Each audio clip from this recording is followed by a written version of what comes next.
Palworld entered public consciousness as Pokémon with guns, which sounded less like a serious design pitch, and more like something shouted across a pub, shortly before security escorted everyone outside. Now, Alinea Analytics estimates that Pocketpair's scruffy creature survival game has sold roughly 30.5 million premium copies and generated about $700 million in gross direct software revenue. Importantly, those are analyst estimates, not official Pocketpair figures, so nobody should start chiseling Nintendo's obituary into a marble Pokédex. Meanwhile, Nintendo officially reports Pokémon Scarlet and Violet at 28.28 million copies, while Sword and Shield stand at 27.16 million as of March 31, 2026. Still, the comparison is humiliating.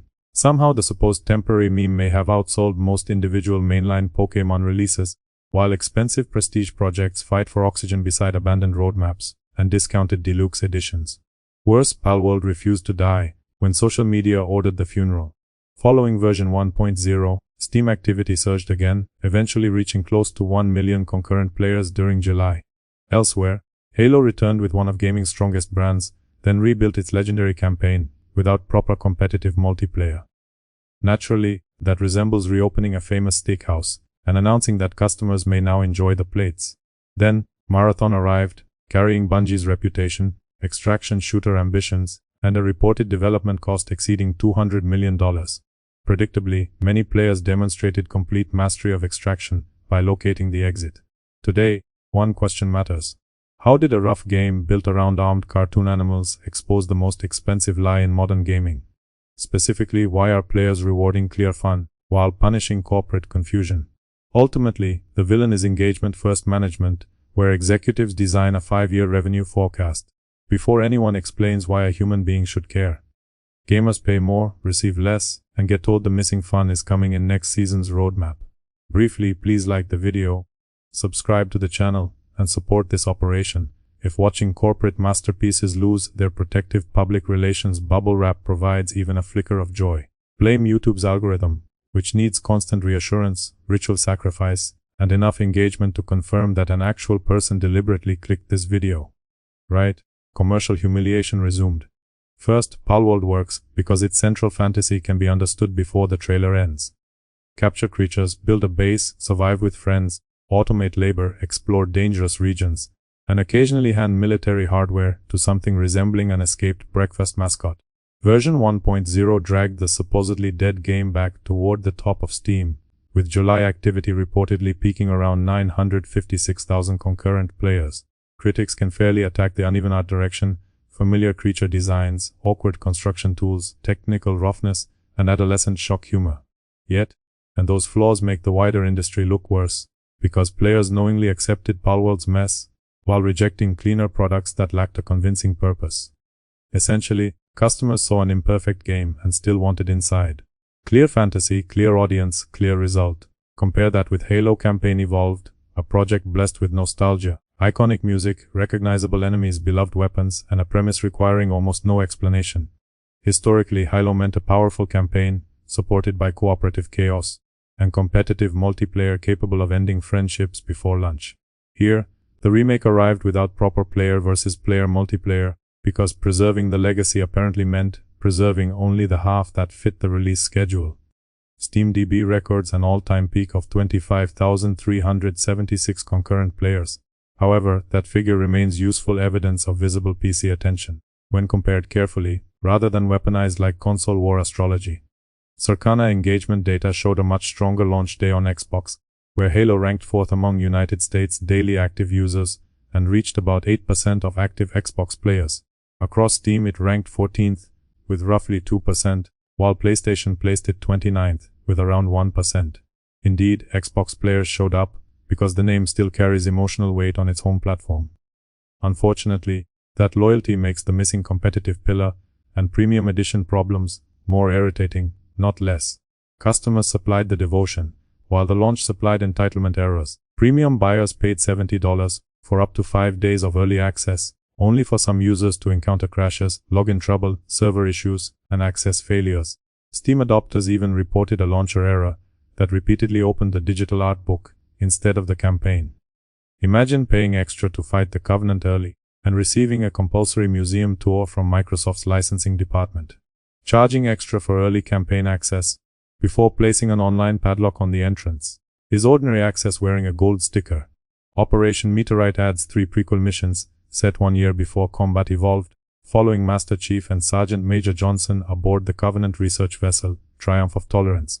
Sadly, new missions cannot replace a foundational mode that helped turn Halo into a social institution. Their Palworld delivered a sandbox, while Halo offered loyal customers an art book launcher. Confused package, divided audience, expensive result.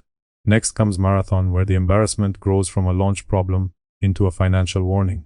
Bungie entered a crowded extraction market, carrying famous history, sharp gunplay, striking visual direction, and what Forbes reported was a budget above $200 million, likely beyond $250 million, before continued support. Trouble begins when the size of the investment meets the demand for lasting engagement.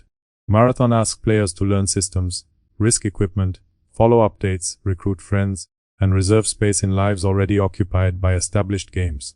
Studio leadership built an extraction shooter, and many customers demonstrated full genre comprehension by finding the exit. Crucially, recovery becomes harder when the original proposition feels selected by market analysis instead of creative necessity. Pocketpair sold immediate chaos, while Bungie sold a long-term commitment before proving the first evening was worthwhile. Pause here because this is where the standard excuse collapses. Sooner or later, a smaller and rougher game arrives with one readable idea, and the famous brand loses the attention it expected automatically. Mistfall Hunter provides that embarrassment without becoming a flawless underdog fairy tale.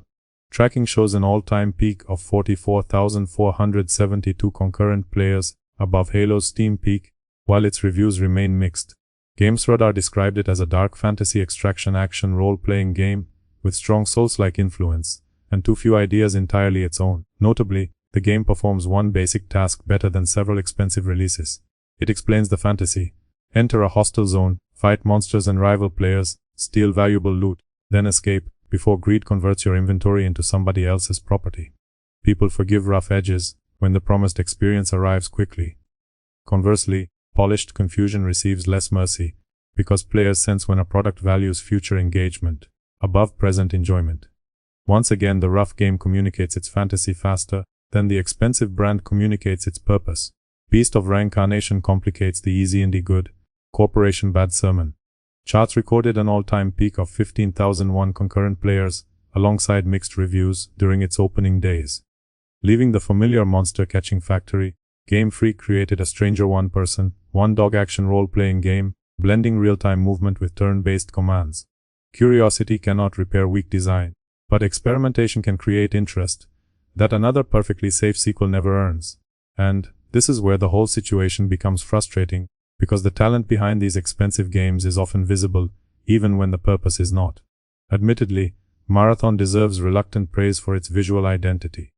Few modern shooters are recognizable from one frame, while Bungie's color typography, silhouettes, and sterile spaces look deliberately constructed, rather than ordered from the generic future warehouse.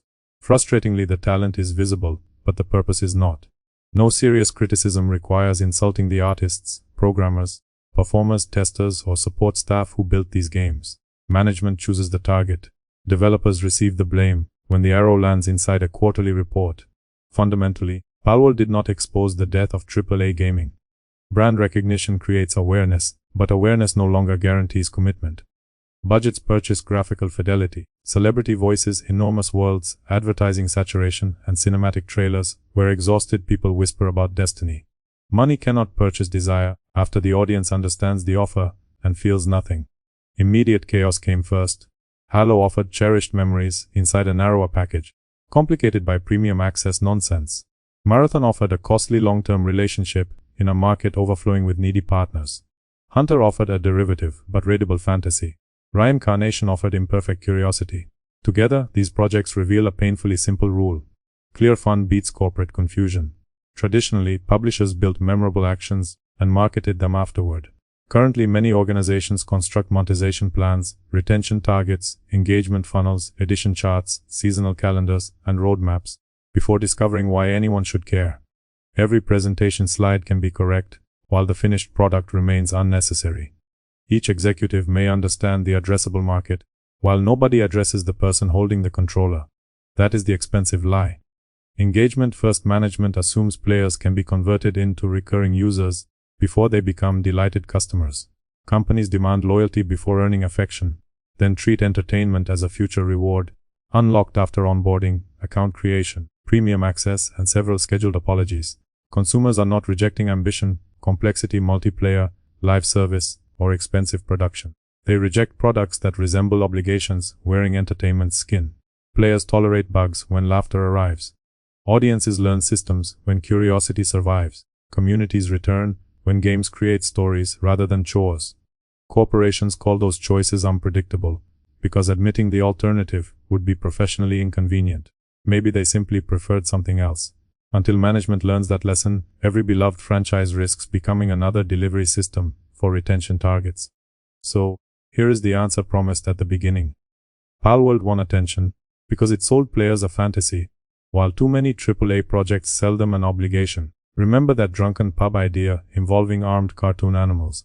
Evidently, it understood human beings better than the boardrooms, forecasts, focus groups, and engagement specialists laughing at it. The temporary internet accident did not destroy every corporate empire. Soberingly, it revealed that several castles were built on habit, prestige, and the assumption that audiences would always return. Which publisher currently feels most disconnected from its players? Leave the answer below, before somebody converts the comment section into a premium seasonal feature. Regarding Palworld, it remains rough, controversial, familiar, and annoyingly alive. Concerning modern AAA management, it remains expensive, confused, and certain the next roadmap will repair everything. Finally, the diagnosis is complete. Please clear the waiting room before accounting introduces a battle pass.